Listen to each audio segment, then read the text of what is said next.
Είμαι ο Νικόλας Κοροέλος και αποφάσισα να μάθω λίγα πράγματα παραπάνω για κάτι που έχει καιρό που παρατηρώ και με ενδιαφέρει. Τον γκράφιτι στην Κύπρο. Πριν βουτήσω μες στις πογιέτσια σπρέι, πάω να πιάσω πρώτα μια πιο σφαιρική άποψη. Γι' αυτό επισκέφθηκα τον παρέα μου Μάριο να μάθω και τρία πράγματα. Ο πραγμάτων είτε ήταν art therapy ή political slogans. Ήταν ή το ένα ή το άλλο. Είτε πάει να εκφραστώ και παράλληλα άφηνα και λίγη στεροφημία αν ήμουν tagger να φύγω το όνομα μου. Και αμέ, τύπου, να κατουρίσω βάσει σε έναν τείχο να δείξω ότι είμαι αμέ, ας πούμε, ότι υπάρχω. Mark your territory. Ναι, και είναι η φάση. Που εντάξει, cool, επειδή το tag μετά γίνεται και τρόπος εκφράσεις. Επειδή να κάνεις μια φορά το όνομα σου έτσι, να κάνεις και φορές το όνομα σου έτσι, σε κάποια φάση να αλλάσεις το όνομα σου και να κάνεις το πιο όμορφο σχέδιο, μπαίνεις μες στο νέο του σχεδίου και όχι του απλά να γράφεις. Αν μάχομαι να σου εξηγήσω κάτι και γυρίζεις εσύ να μου ζωγράφεις το. Είναι για τυπικό πράγμα, δεν καταλαβαίνω, έτσι το γράφεις το. Τότε ξεκινάει η επικοινωνία. Να θέλω να σου παραθέσω κάτι και κάνω το πας στον τοίχο της πηγιάς που μηνίσκομαι μέσα. Απλά είναι μέρος έκφρασης, ακόμα συνδέεται με κάτι. Είναι όπως ούλα στην Κύπρο, είναι ένας αχταρμάς. Είναι ανήκει σε μια κουλτούρα. Ναι, είναι ανήκει σε μια κουλτούρα. Και φτάνουμε σε μια φάση που άμα δεις τώρα, είναι ένα αναμάλγαμα όλων των πραγμάτων. Δηλαδή, έχεις που τα πολιτικά που στην Κύπρο συνδέονται άμεσα με το ποδόσφαιρο σε πολλές φάσεις, δυστυχώς, που έχεις ΑΠΟΕΛ, θρύλος πρωτάθλημα, Ομόνια, όμως φασίστες, ξέρω εγώ, πας στους τοίχους, που πλέον μπορείς να εξηγήσεις κάποιον τον να έρθει έσω σου, μετά το πεις στρίψε που το γαμώ το ΑΠΟΕΛ, πάεις ευθύνα να βρεις το κουκουκούκου, κακακάκα, έναν πουλαλό. Έλα μου. Που το ελάμ, γελάμε.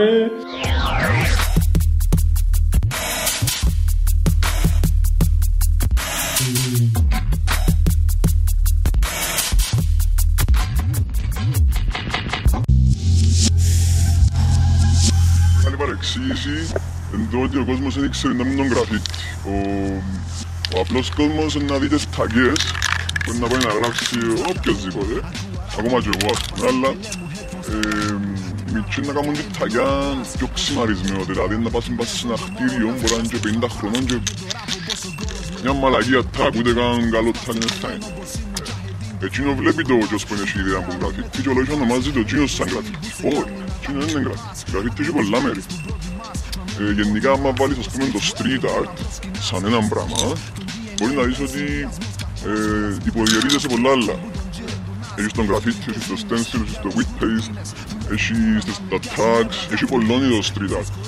Αλλά τον γραφίτη ρε παιδιά, πρέπει να καταλάβουν και τούτοι πιο παγιοί, επειδή πλέον μέρος της κοινωνίας. Εντάξει, εμείς σαν παγιοί ας πούμε μπορεί να έχει 3, 4, 5, 6. Έχει όμως άλλους μητσούς που πιάνουν και μάχονται. Που εκείνους τους 100 που μάχονται τώρα, αν μείνουν οι 20, είναι καλά. Επειδή σε 10 χρόνια να έχεις μια σκηνή που 20 δικούς. Τώρα η οικονομική κατάσταση έφυγε τουλάχιστον 3-4 δικούς μας ανθρώπους. Που τώρα ας πέραν να δάμε. Ακόμα και εμείς, ακόμα και ας πούμε τώρα που με είδες και κάνουμε το ρόλ, μπορούσα να πιάω 5 σπρέι άσπρα, να κάτσω το fat cap πάνω και να είμαι τελειωμένος μέσα σε 3 λεπτά. Αλλά επειδή δεν παίζει πολύ μπάτζετ, πια το ρολό μου είναι πιο φθηνή λύση.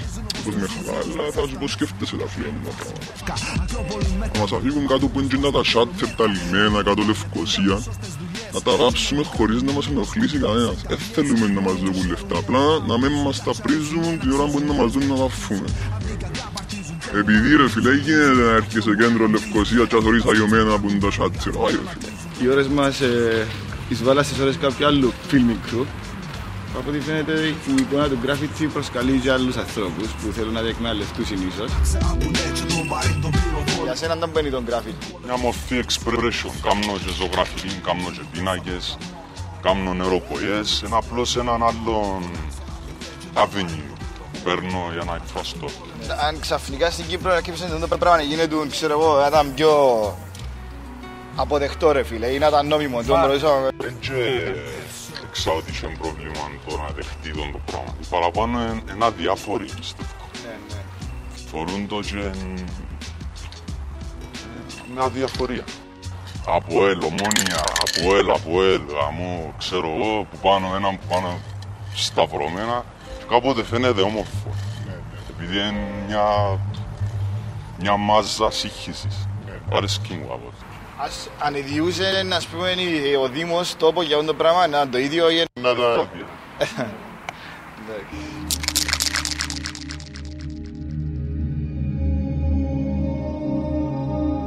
Είσαστε αρχιτέκτονας, έχετε άποψη για την αισθητική της πόλης εννοείται.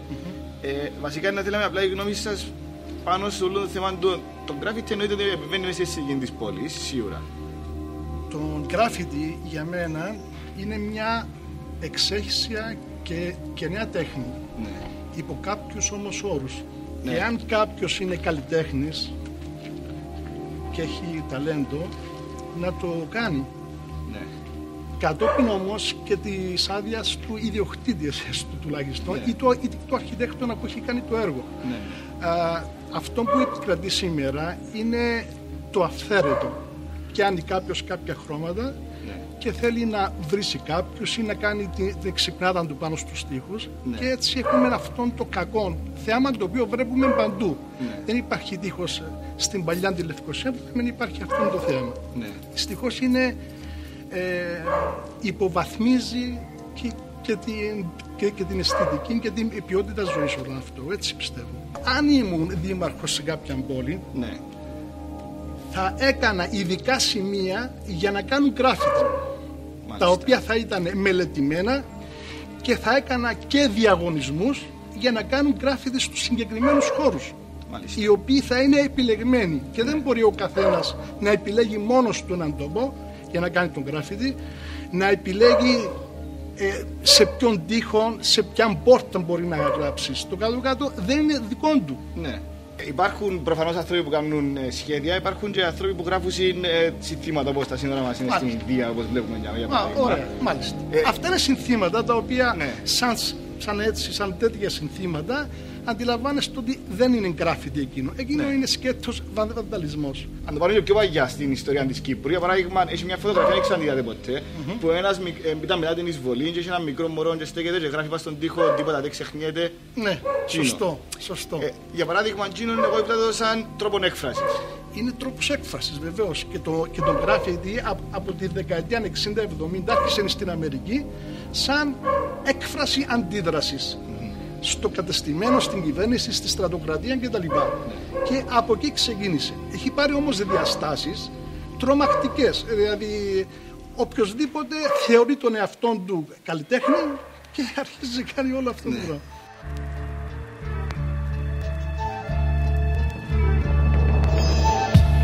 Εγώ τώρα μου να τραβήσω γραμμή μου και τώρα μόνο και μόνο που να τραβήσω γραμμή πιάνει με πάθος, ας πούμε, νεύρο πας στην κίνηση. Βασικά λέμε πολλά εξαρτάται από το σημείο, από το χρόνο που να έχεις στη διάθεση σου, Ναι. λόγω του πόσο φαίνεται ή πόσο φαίνεσαι εσύ. Ναι. Και εντάξει, ουσιαστικά ο καθένας είναι προετοιμασμένος, δηλαδή όλοι έχουμε προσχέδια, προγεμώνουμε ας πούμε τετράδια καθημερινά που λέω. Ο παραπάνω κόσμος να το δει, να πει αν τα ωραία πράγματα τούτα, ας πούμε, ξέρω, να το κοιτάξει, αλλά σίγουρα να πει την κουβέντα μετά ότι έμα είναι παράνομο, ή έμα κρίμα ο άνθρωπος που του κάμα, ή εγκρίμα η τράπεζα, ή εγκρίμα το ένα το άλλο. Ναι, ναι. Εντάξει, έχει πολλές απόψεις, έχει που στηρίζουν και φανατικά που λέω, δηλαδή να περάσουν, μπορεί να περάσει κάποιον μια νύχτα μου να σε κάπου και κάνει και ωραίος, ας πούμε, να σου πει έτσι, άλλος να σου πει σηκώς του φύγε, ή ένα ανοιχτά.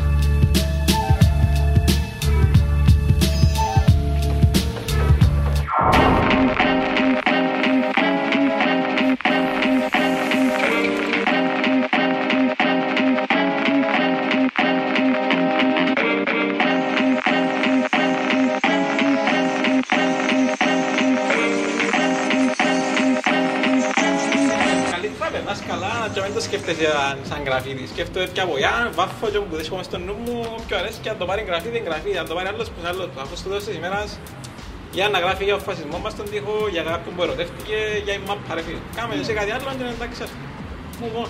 Πας στην εφηβική ηλικία, αρέσκει σε μαλακία, μαλακία στη μαλακία. Είναι μαλακία ίσο Κι άσε φάνε, ναι. σπρέι, βάψε, κάμε, κατάλαβες, δεν το σκέφτεσαι τόσο πολλά.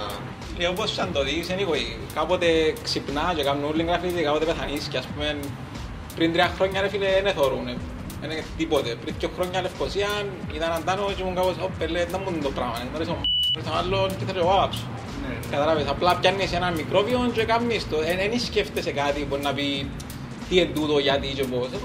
Εντάξει, στα αρχή είναι πανταρισμός, σε βρωμίζεις στον τόπο, αλλά ρε φίλε, εκείνο το πράγμα είναι η βρωμιά, κάνεις να έχεις drive και το εγώ σου να αγαπήσεις, θα γίνει ο καλός. Θα περιπέζουν όλοι, ας πούμε. Κοίταξε, εγώ εμπιστεύω ότι εγώ που γράφω κάποιον ψευδόνυμο έχω παραπάνω δίκαιο που γράφει θύρα 1 μέχρι 9, ας πούμε, ή Αγγέλ ή DC, ας πούμε. Δεν θεωρώ ότι έχω παραπάνω δίκαιο, ας πούμε. Απλά εγώ εκφράζω κάτι που είναι ουδέτερο, κάτι που είναι άγνωστο στον κόσμο. Μάπες, κόμματα, πάρε τα καλύτερα, δεν θα σταματήσει ποτέ. Αν το πάρεις άλλος πώς, αρκέψε πριν εμάς το πράγμα στον κόσμο. Ναι, πολλά πριν. Πριν τα γκάγκς είχαν πάντα σημάδα, είχαν πάντα οποιοσδήποτε να κάνει represent, είτε την γειτονιά του, είτε τον γκάγκ του, είτε οποιοδήποτε άλλο πράγμα. Άρα, είναι εμείς που είμαστε οι foreigners, ας να κάνουμε και εντάξει ρε φίλε, just don't kill me, ας πούμε.